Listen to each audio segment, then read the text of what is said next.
बिस्मिल्लाहिर्रहमानिर्रहीम। अस्सलाम वालेकुम। एक फ़र्द की ज़ुबानी मेरी खिलौनों की दुकान है। अनारकली बाज़ार में मेरे पास देसी विदेशी हर किस्म का खिलौना है। मैं ग्राहक की जेब और ज़ाहरी हालत से अंदाज़ा लगा लेता हूँ कि इसकी क़ुव्वत ख़रीद कितनी है। मेरे पास 100 रुपये से लेकर हज़ारों रुपये वाले भी खिलौने हैं।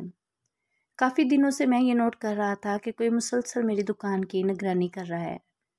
मुझे शक हुआ कि कहीं चोर तो नहीं मेरी दुकान की रेकी तो नहीं कर रहा। आखिर एक दिन मैंने उसे जा लिया। अरे ये क्या, ये तो कोई बच्ची थी 6-7 साल की। हल्के गुलाबी और नीले रंग के फटे हुए फ्रॉक और पजामे से मालूम हो गया कि कोई फ़कीरनी थी।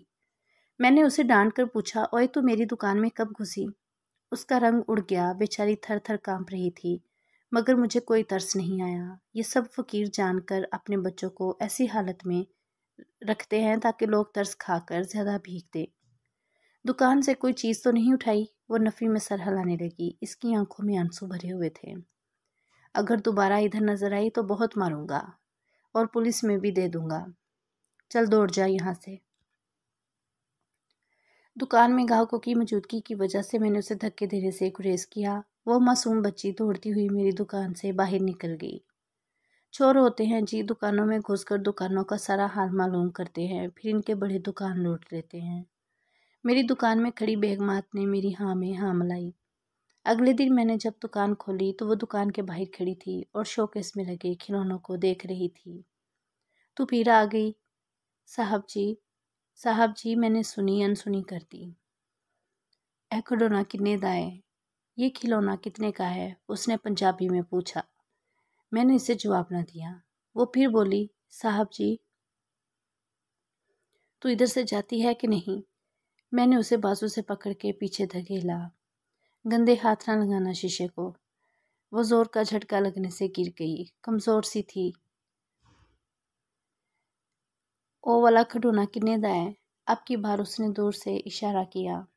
मैंने उसे भगाने के लिए रकम 3 गुना ज्यादा बताई। 20,000 रुपये दा। 20,000।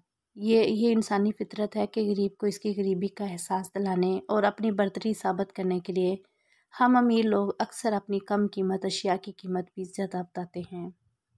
वो डॉल हाउस के बारे में पूछ रही थी। रकम सुनकर उसे समझ ही ना आई कि 20,000 कितने होते हैं। दूर खड़ी रही। मैं दुकान में चला गया, मगर वक्तन फ़वक्तन इसे देखने के लिए बाहर भी आता रहा। वो रकम सुनकर जा चुकी थी। 2-4 दिन आराम से गुजर गए। वो नज़र न आई, या मैंने तवज्जो न दी कि मेरे मुलाजिम ने बताया, मैं जब दोपहर थोड़ी देर के लिए आराम के लिए घर जाता हूँ तो कोई बच्ची शोकेस के बाहर बैठकर ख्यालों में डॉल हाउस के साथ खेलती है और मुझे आता देखकर भाग जाती है। अच्छा, अगले दिन मैं घर जाने की बजाय सामने वाली दुकान में जाकर बैठ गया। वो मुकर्ररा वक्त पर आई और शोकेस के बाहर बैठकर उसने पहले इधर उधर देखा, फिर इशारों से कभी डॉल हाउस में मौजूद चीज़ों की जगह बदलती, गुड़िया को ऊपर नीचे रखती। इसी तरह खेलते खेलते इसे मेरे आने का एहसास हुआ और वो भाग गई। वक्त गुजरता गया। वो अब भी आती और खेल कर चली जाती। मुझे ये खेल अच्छा लगने लगा। कभी चाहता इसे खिलौना दे दूं, मगर फिर मैं इस खेल से महरूम हो जाता, या फिर मुझ में इतनी अखलाकी जुर्रत नहीं थी कि मैं इतना महंगा खिलौना एक फ़कीरनी को दे देता। मैंने उसका खिलौना नहीं बेचा। कई ग्राहकों ने मुझे खिलौने की मुँह मांगी कीमत भी देने की कोशिश की, मगर मेरा दिल नहीं चाहा।